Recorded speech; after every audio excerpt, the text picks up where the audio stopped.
میرے بھائیوں، یہ پولیس رات کا ذکر قرآن میں بھی اشارتاً موجود ہے۔ سورہ مریم کے اندر آپ کو 71 نمبر آیت مل جائے گی، پارہ نمبر 16 کے اندر۔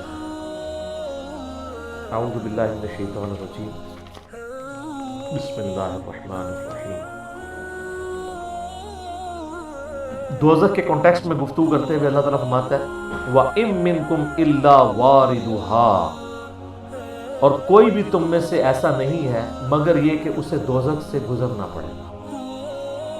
کان علی ربہ حتما مقضیہ، یہ تمہارے رب کی طرف سے تقدیر میں شدنی بات ہے، یہ ڈیسٹنی تمہارے لیے مقرر ہے کہ تم سب کو آگ کے اوپر سے گزرنا پڑے گا، چاہے کوئی جن ہے، انسان ہے، وہ پیغمبر ہے، صحابی ہے، تابعی ہے، نیک ہے، بد ہے، سب کو ایک دفعہ گزرنا پڑے گا۔ پھر کیا ہوگا؟ ثم ننجی الذین اتقوا ونذر الظالمین فیہا جثیا، پھر ہم نجات دے دیں گے اہل تقوی کو، اور جو ظالم ہیں ان کو گھٹنوں کے بل اسی دوزخ میں رہنے دیں گے۔ والعیاذ باللہ تعالی، اللہم اجرنا من النار، آمین۔ بخاری مسلم میں کئی ایک احادیث ہیں پولیس رات کے حوالے سے۔ ایک وہ حدیث جو بخاری اور مسلم دونوں میں موجود ہے، اللہ کے محبوب صلی اللہ علیہ وآلہ وسلم فرماتے ہیں کہ قیامت والے دن اللہ تعالیٰ جہنم کے دونوں سروں پہ ایک پل رکھے گا، یعنی جہنم کو پار کرنے کے لیے ایک بہت بڑا پل رکھے گا۔ بخاری مسلم کے الفاظ ہے سب سے پہلے میں اپنی امت کو لے کے اس کے اوپر سے گزروں گا، اور اس کے بعد باقی انبیاء بھی اپنی امت کے لوگوں کو اپنے ساتھ لے کر گزریں گے، اور ہر رسول کی زبان پہ سمیت میرے رب سلم رب سلم رب سلم ہوگا، اے اللہ سلامتی فرمانا، اے اللہ سلامتی فرمانا، اے سلامتی فرمانے والے رب سلامتی فرمانا۔ اب نماز کے بعد بھی مسلم شریف میں دعا ہے نا، اللہم انت السلام ومنک السلام تبارک یا ذا الجلال والاکرام، سلامتی۔ اور نبی علیہ السلام فرماتے ہیں یہ کلام بھی صرف انبیاء کر رہے ہوں گے، انبیاء کے علاوہ کسی کو کلام کرنے کی اجازت بھی نہیں ہوگی۔ آپ ویسے کہتے رہیں کہ ہمارے بزرگ جو ہیں وہ پھڈا ڈال کے بیٹھ لیں گے کہ میں اپنے مرید لے کے جانے دیں۔ بخاری مسلم کہتی ہے کہ انبیاء کے علاوہ سب کی زبانیں ہوں گی گم،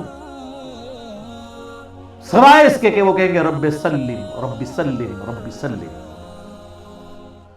پھر نبی علیہ السلام فرماتے ہیں کہ بخاری مسلم کے الفاظ ہے کہ جب لوگ پولیس رات سے گزر رہے ہوں گے نا، تو پولیس رات کے دونوں جانب آنکڑے لگے ہوئے ہوں گے، جس طرح کے کانٹے ہوتے ہیں، اور وہ گزرنے والوں کو زخمی کر رہے ہوں گے، اور اٹھا اٹھا کے مجرمین کو دوزخ میں پھینک رہے ہوں گے۔ جیسے کرین کی آپ سمجھیں کہ وہ آگے کرین سے وہ چیزیں اچک کے پھینکی جاتی ہیں نا، تو نبی علیہ السلام فرماتے ہیں اس طرح وہ اچک کر جہنمیوں کو اس پل سے گزرتے ہوئے اچک کر پھینک رہے ہوں گے جہنم میں۔ اور نبی علیہ السلام نے یہ بھی فرمایا، بخاری مسلم کے الفاظ ہیں کہ ہر شخص اپنے اعمال کے مطابق گزر رہا ہوگا، کوئی سرین کے بل گھسٹتا ہوا جا رہا ہوگا۔ آپ سر اس منظر کو امیجن بھی نہیں کر سکتے۔ یہاں تو کہتے ہیں لوگ جو کچھ بھی ہے تیرے محبوب کی امت سے، تو وہ امت کون سی ہے جو گزر رہی ہوگی؟ وہ آپ ہی لوگ ہیں، ہم لوگ ہیں۔ اللہ تعالیٰ سلامتی کے ساتھ ہمیں گزار دے، آمین۔ آپ نے السلام فرمایا کہ بعض لوگ جو ہیں وہ یعنی تیز رفتاری سے گزر رہے ہوں گے، بعض گھسٹ کے اپنے اعمال کے مطابق گزر رہے ہوں گے، اور پھر لوگ کٹ کے دوزخ میں گر رہے ہوں گے۔ بخاری مسلم کے الفاظ ہیں اس پل سے کٹ کے دوزخ میں گر رہے ہوں گے، پھر وہ دوزخ میں رہیں گے یہاں تک کہ اللہ تعالیٰ ان کے لیے کوئی فیصلہ فرما دے۔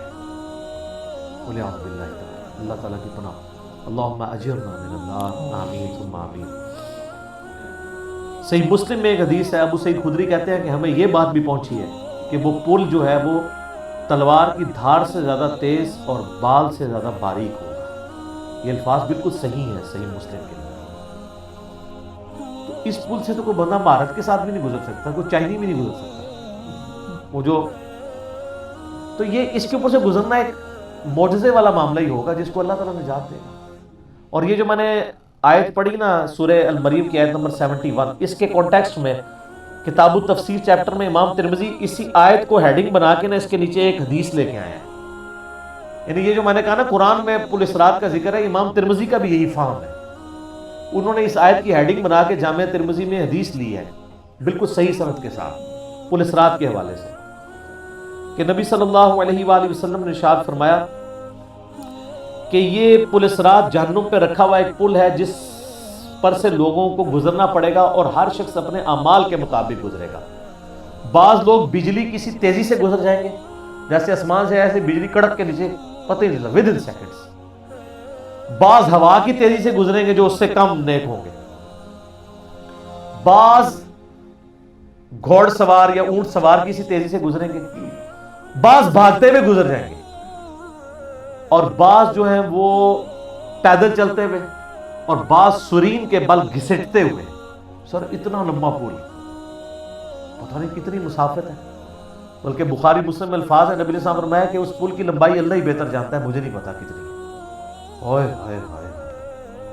اور بعض ایسے ہوں گے جو کٹ کٹ کے پھر دوزخ میں گر رہے ہوں گے، اور ان کا معاملہ پھر بعد میں اللہ تعالیٰ طے کرے گا کہ ان کے ساتھ کیا ہوگا. استغفر اللہ. جامع ترمذی میں ایک حدیث ہے، حضرت انس بن مالک جو حضور کو 10 سال تک وضو کرواتے رہے، بخاری مسلم میں آئے. ترمذی میں الفاظ ہیں، وہ کہتے ہیں یا رسول اللہ قیامت الدین آپ میری شفاعت کریں گے؟ فرمایا میں کروں گا. تو یا رسول اللہ مجھے اپنا پتہ بتا دیں، میں آپ کو کہاں تلاش کروں. انہوں نے انشور کیتا ہے. آپ نے فرمایا تم پل صراط پہ آ جاؤ.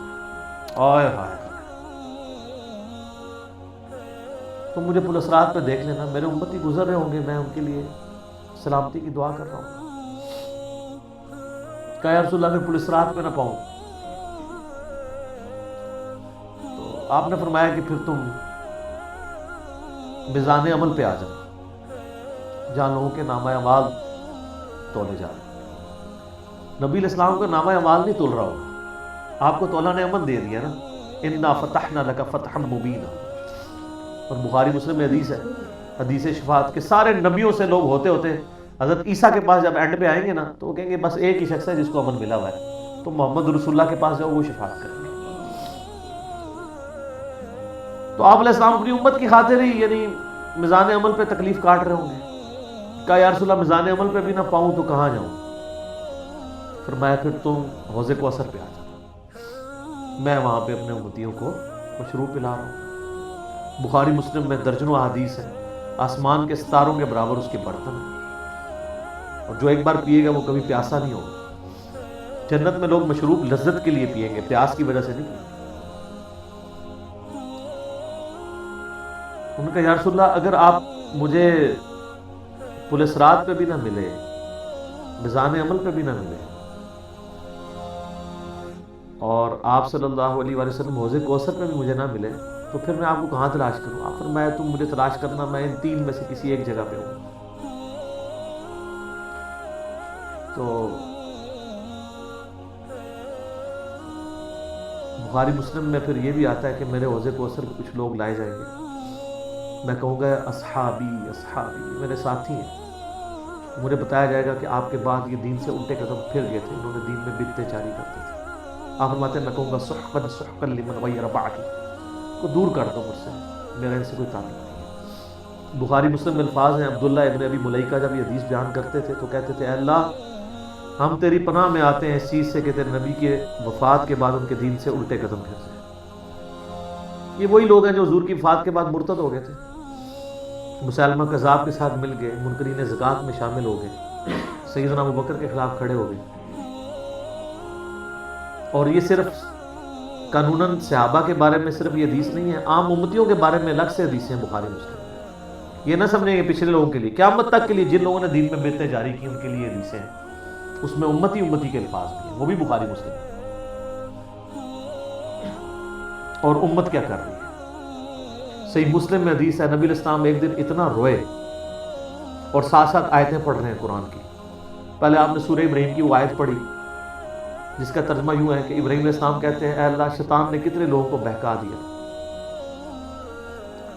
تو جو شیطان کے رستے پہ چلا میرا اس سے کوئی تعلق نہیں ہے، یعنی اعلان برات کر دیا اپنے ماننے والوں سے. پھر آپ نے سورہ مائدہ کی وہ آیات پڑھی جس میں حضرت عیسیٰ علیہ السلام کی اور اللہ کی قیامت کے دن گفتگو ہوگی. اس میں عیسیٰ ابن مریم کہیں گے اے اللہ جب تک میں ان میں موجود تھا میں ان پر گواہ تھا، جب تو نے مجھے اٹھا لیا پھر تو اور تیرا ان کا تیری مرضی، ان کو عذاب دے یا چھوڑ دے، اعلان برات۔ تو حضور نے کہا کہ یا اللہ ابراہیم نے بھی اپنی امت سے اعلان برات کر دیا، عیسیٰ نے بھی کر دیا، لیکن میں کہتا ہوں میری امت میری امت۔ صحیح مسلم کے الفاظ ہیں، حضرت جبرائیل علیہ السلام آئے اور کہا کہ اللہ نے مجھے آپ کی طرف بھیجا ہے اور کہا کہ میرے محبوب سے پوچھو کہ اس کو وہ کون سی چیز ہے جو غم زدہ کر رہی ہے، حالانکہ اللہ کو سب کچھ پتا تھا۔ آپ نے فرمایا میری امت۔ تو جبرائیل علیہ السلام نے پھر اللہ کی طرف سے بشارت دی کہ نبی علیہ السلام کو کہ اللہ تعالیٰ فرماتا ہے کہ اے نبی آپ غم زدہ نہ ہو، ہم آپ کو آپ کی امت کے معاملے میں قیامت والے دن رسوا نہیں کریں گے۔ تو سبحان اللہ تو ہم پڑھتے ہیں، لیکن ہمارے ایسے کردوت نہ ہو کہ سحقن سحقن لمن غیر آبادی نہ ہو جائے کہیں، سحقن سحقن لمن بدل آبادی نہ ہو جائے کہیں، یہ بھی تو چانسز ہے۔ استغفر اللہ واتوب الیہ۔ نبی علیہ السلام نے تو اپنی محبت کا حق ادا کر دیا، اور مسلم شریف میں حدیث ہے قیامت کا دن وہ ہے کہ جب ابراہیم علیہ السلام بھی میری طرف متوجہ ہوں گے، جس دن کوئی بھی اللہ کی بارگاہ میں کلام کرنے والا نہیں ہوگا، میں ابراہیم علیہ السلام کی سفارش بھی میں کروں گا۔ حضور کی سفارش کے بعد انبیاء کو بولنے کا موقع ملے گا۔ اسی پہ وہ اعلیٰ حضرت کا شعر ہے نا، وہ جہنم میں گرا ان سے جو مستغنی ہوا، ہے خلیل اللہ کو حاجت رسول اللہ کی۔ بل ہم شعر کہہ سکتے ہیں، ہم محبت کے لیے نعرے مار سکتے ہیں، لیکن نبی علیہ السلام نے جو امت کو تعلیمات دی تھیں حجۃ الوداع کے موقع پر، غدیر خم کے موقع کے اوپر، امت نے کسی ایک وصیت کا بھی پاس نہیں کیا۔ اب یہ ایک دردناک ٹاپک ہے، جتنی مرضی بات کی جائے نہ ختم ہونے والی ہے۔ بس اس کو اسی پہ کنکلوڈ کرتے ہیں کہ اللہ تعالیٰ قیامت والے دن ہمیں اپنی رحمت کاملہ سے اپنے محبوب صلی اللہ علیہ وآلہ وسلم کی شفاعت کے ساتھ قیامت کی ساری ہولناکیوں سے بلا حساب و کتاب جنت میں داخلہ عطا فرمائے۔ آمین ثم آمین۔ ٹھیک ہو گیا۔